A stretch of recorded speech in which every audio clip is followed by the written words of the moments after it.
This hub here is bad, so I'm gonna throw this away.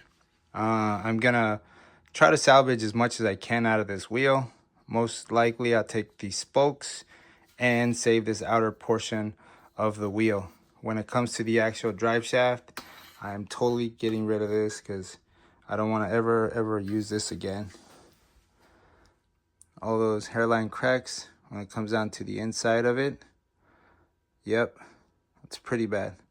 So I was initially going to keep this as a spare. I don't even want this as a spare, especially the drive hub, and I'll get rid of it and move on from that. So removing the actual spokes from the wheel itself was a good idea because I actually got to see that most of the actual spokes are damaged, and I'm definitely not going to spend the time to rebuild this wheel.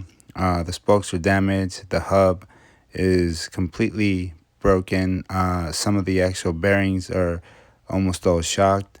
So new wheel is definitely the way to go. Oh, so I did take the tire apart. I took out all the spokes.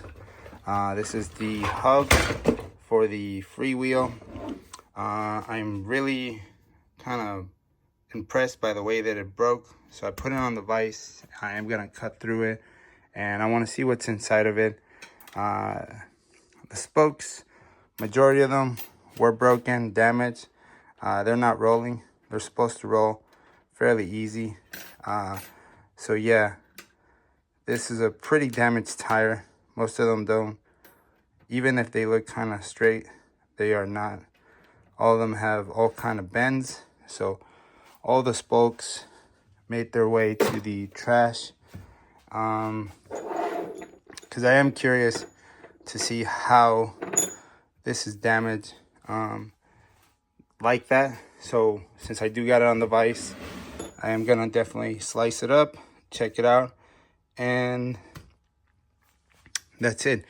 I'm not gonna build this. I'll use the wheel and recycle the tire, but as far as everything else, it's all trash.